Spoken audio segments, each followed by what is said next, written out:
బాబు guarantee భవిష్యత్తుకు surety కార్యక్రమం నంద్యాల జిల్లా బనగానపల్లెలో జోరుగా సాగుతోంది. మాజీ ఎమ్మెల్యే బీసీ జనార్దన్ రెడ్డి సతీమణి ఇంద్రారెడ్డికి పింజారిపేటలో తెలుగు యువత భారీ గజమాలతో ఘన స్వాగతం పలికింది.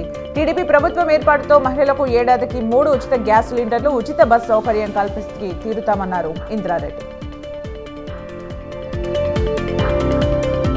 వైద్యుల సమావేశాన్ని రాజకీయ వేదికగా వినియోగించుకున్నారు మంత్రి విడుదల రజని. గుంటూరు పశ్చిమ నియోజకవర్గం నుంచి రానున్న ఎన్నికల్లో బరిలో ఉంటానని వైద్యులు ఆశీర్వదించాలంటూ ప్రసంగం చేయడంతో వైద్యులు అవాక్కయ్యారు.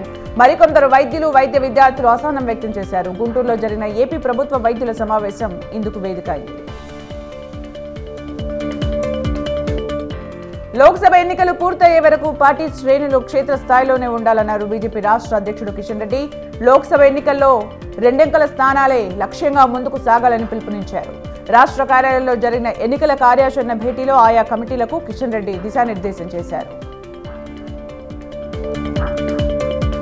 ప్రజల వద్దకే ఆలపాటి అంటూ పాదయాత్ర చేపట్టారు టీడీపీ నేత, మాజీ మంత్రి ఆలపాటి రాజేంద్ర ప్రసాద్. తెనాలి మండలం సంగం చాగర్లమూడి నుండి ప్రారంభించిన యాత్రకు ప్రజల నుంచి విశేష స్పందన లభించింది. ప్రజల సమస్యల్ని యాత్ర ద్వారా నేరుగా తెలుసుకుంటున్నారు ఆలపాటి. అంతకుముందు గ్రామంలోని తిరుపతమ్మ, వినాయకుడి ఆలయాల్లో ప్రత్యేక పూజలు చేశారు.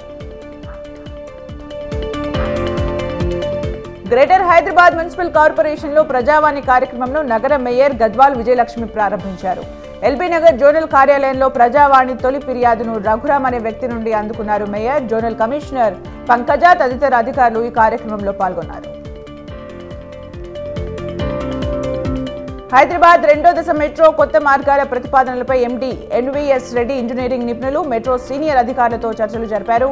నాగోల్, ఎల్బీ నగర్, మైలార్ దేవపల్లి, శంషాబాద్ వరకు ఒక మార్గం, నాగోల్, ఎల్బీ నగర్, మైలార్ దేవపల్లి, ఆర్ఎంఘర్, కొత్త హైకోర్టు అనుసంధానంగా మరో మార్గం ఉంది. ఇందులో దేన్ని ఎంపిక చేయాలి, ఎలా చేయాలనే దానిపై ప్రధానంగా చర్చ సాగింది. యశోద హాస్పిటల్లో చికిత్స పొందుతున్న మంత్రి కోమటిరెడ్డి వెంకటరెడ్డిని సీఎం రేవంత్ రెడ్డి పరామర్శించారు. ఆయన ఆరోగ్య వివరాలు అడిగి తెలుసుకున్నారు. ఇటీవల రోబోటిక్ టెక్నాలజీ ద్వారా కోమటిరెడ్డి వెంకటరెడ్డి టెమెక్టమీ చికిత్స అందించారు. ప్రస్తుతం ఆయన హాస్పిటల్లో కోలుకుంటున్నారు. అయోధ్య రామ మందిర నిర్మాణం చరిత్రలో నిలిచిపోయే ఘట్టమన్నారు మెగాస్టార్ చిరంజీవి. హైదరాబాద్లో నిర్వహించిన హనుమాన్ చిత్రం ప్రీ రిలీజ్ ఈవెంట్ కు ముఖ్య అతిథిగా హాజరయ్యారు. సినిమా ప్రతి టికెట్పై ₹5 అయోధ్య రామ మందిరానికి విరాళంగా ఇవ్వనున్న చిత్ర బృందం నిర్ణయాన్ని చిరంజీవి ప్రకటించి చిత్ర బృందానికి అభినందనలు తెలిపారు. సిద్దిపేట జిల్లా హుస్నాబాద్ ఎమ్మెల్యే క్యాంప్ కార్యాలయంలో మంత్రి పొన్నం ప్రభాకర్ ప్రత్యేక పూజలు నిర్వహించారు. హుస్నాబాద్ ఎమ్మెల్యేగా గెలిచిన తర్వాత తొలిసారిగా క్యాంప్ కార్యాలయంలో అడుగుపెట్టారు.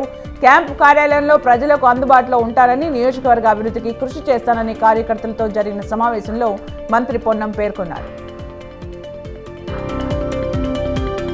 ప్రముఖ శైవ క్షేత్రం శ్రీకాళహస్తీశ్వర స్వామిని కుటుంబ సమేతంగా దర్శించుకున్నారు ప్రముఖ సినీ దర్శకుడు కె రాఘవేంద్రరావు.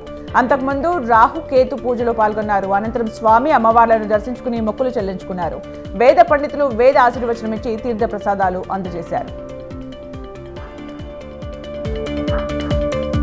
తిరుమలలో ఉదయం వర్షం కురిసింది. దీంతో చలి తీవ్రత మరింత పెరిగింది. అటు వర్షం, ఇటు పెరిగిన చలితో భక్తులు నానా అవస్థలు పడ్డారు. మరోపక్క టోకెన్లు లేని భక్తులకు స్వామివారి సర్వదర్శనానికి 8 గంటల సమయం పడుతోంది. ఏపీలో ఆటో కార్మికులు నిరసన చేపట్టారు. పశ్చిమ గోదావరి జిల్లా మొగల్తూరులో ఆటోలతో ర్యాలీ నిర్వహించారు. స్వార్థపూరిత రాజకీయాలకు తమ జీవితాలను బలి చేయొద్దని నేతల్ని వేడుకున్నారు. తమకు ప్రత్యామ్నాయ ఏర్పాట్లు చేయాలని డిమాండ్ చేస్తూ 24 గంటల పాటు ఆటో రవాణాను నిలుపుదల చేశారు.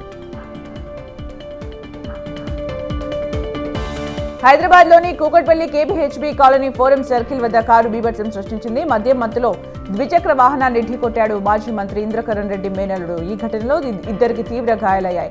వారిలో ఒకరి పరిస్థితి విషమంగా ఉంది. ఈ ఘటనపై పోలీసులు కేసు నమోదు చేయకపోవడం పలు అనుమానాలకు తావిస్తోంది. హైదరాబాద్ ఉప్పల్లో 16 ఏళ్ల బాలికపై 60 ఏళ్ల షేక్ సాదక్ అనే వృద్ధుడు అఘాయిత్యం చేశాడు. ఉప్పల్ బస్టాప్లో బస్సు కోసం వేచి చూస్తున్న బాలికకు మాయమాటలు చెప్పి నిర్మానుష్య ప్రాంతానికి తీసుకెళ్లి ఘాతుకానికి పాల్పడ్డాడు. కుటుంబ సభ్యుల ఫిర్యాదు మేరకు కేసు దర్యాప్తు చేసిన ఉప్పల్ పోలీసులు సీసీటీవీ ఫుటేజ్ ఆధారంగా అరెస్ట్ చేశారు. ప్రముఖ ఆస్ట్రేలియన్ క్రికెటర్ డేవిడ్ వార్నర్ భవిష్యత్తులో కోచ్గా మారాలనుకుంటున్నట్లు ప్రకటించారు. టెస్టులు, వన్డేలకు వీడ్కోలు పలికిన వార్నర్ T20లో మాత్రం కొనసాగాలని నిర్ణయించుకున్నారు. క్రికెట్ కెరీర్ తర్వాత కోచ్గా పనిచేయాలన్నది తన ఆశయంగా పేర్కొన్నారు వార్నర్.